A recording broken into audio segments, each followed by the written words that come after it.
here to learn our lessons. When we open our doors for self-improvement, we increase our chances to head to the road of success. Women say they want this. There is a growing thought by women that they can make major changes in a man and his way of doing things. This is where most women get caught up. Most women deals with it the way a man looks and not his goals, or just taking a little time in getting to really know him. This is the beginning of their downfalls.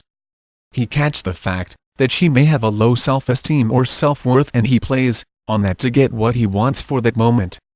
He looks at the way she dresses, what she says or don't say, and from that makes the move toward the bedroom. 9 months later, after she tells him that his child is on the way, she becomes all kinds of dirty names.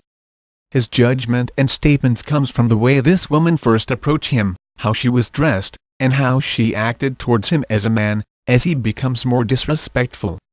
As a lady, if you have children, there should be a father figure in the picture, to give balance to your children, but, as a single lady, you do not need a man to validate your womanhood.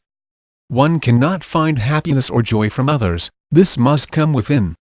You, as a lady, must set your standards high, respect and love yourself to the highest of respect and love. Stop being attracted to thugs like men with their pants hanging low, showing their butts, and dirty underwear, that do not have employment, but stand on the streets all day long doing nothing that will amount to anything but going in and out of jail. How can you build a relationship or family life with that?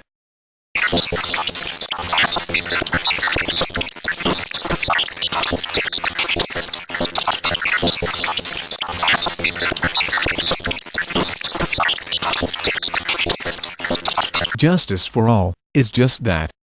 Many years ago, as man moved to enter into the wonders of the open wide dark space with great excitement, where is that same great emotional arousal for the joyful of being able to walk into the streets of our communities without the fear of getting gunned down? Living a life problems-free is not worth a penny in this day and time.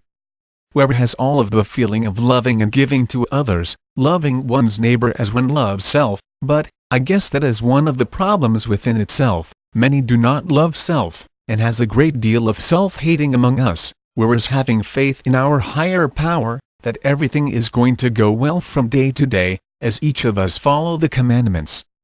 Of all of the very smart people here on this earth, why are there no solutions working or forthcoming?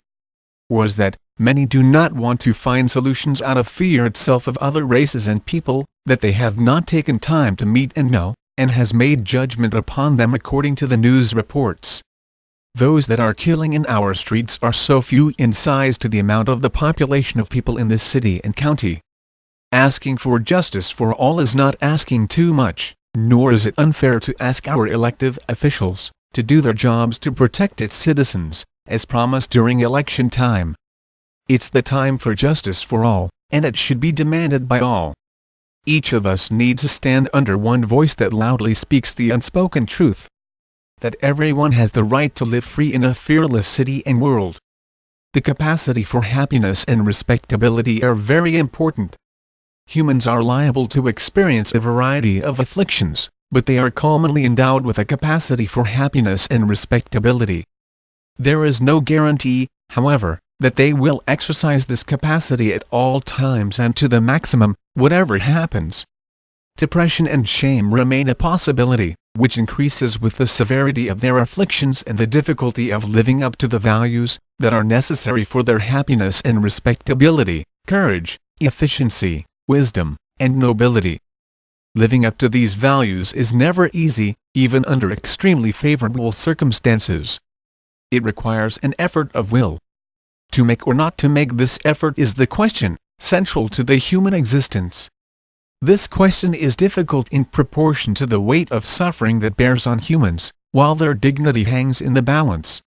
The more burdensome this weight, the more tempting it is for them to take the easy way out. The fear of losing their dignity, however, is a strong deterrent. There is no greater loss than that of dignity, save the loss of life itself. Yet, the easy way out is a very powerful temptation in extremely unfavorable circumstances. Giving up instead of living up to the values mentioned above is then deplorable but understandable. Excruciating circumstances are extenuating ones. Amazingly enough, despite the burden of suffering that is oppressive to many, the incidence of moral collapse in the form of errant ways like carelessness, vagrancy, and crime, often accompanied by alcohol or drug abuse, to fuddle the conscience is small in comparison with the incidence of worthy behavior. Furthermore, a moral collapse is remediable, except when the person concerned shows an inveterate or congenital weakness, or mental illness that is beyond cure. On the whole, dignity can be lost and regained.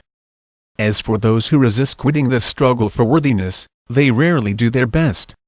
In many instances their spirit is tainted with some degree of indulgence in laziness, cowardliness, ineffectiveness, foolishness, selfishness, and meanness. It has the grayness of dawn. Even those who shine like a late morning sun have a shadow of imperfection at their heels. In short, humanity has yet to fulfill its potential.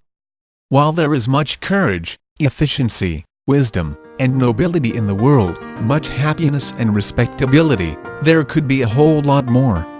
The key to this rise is an effort of will.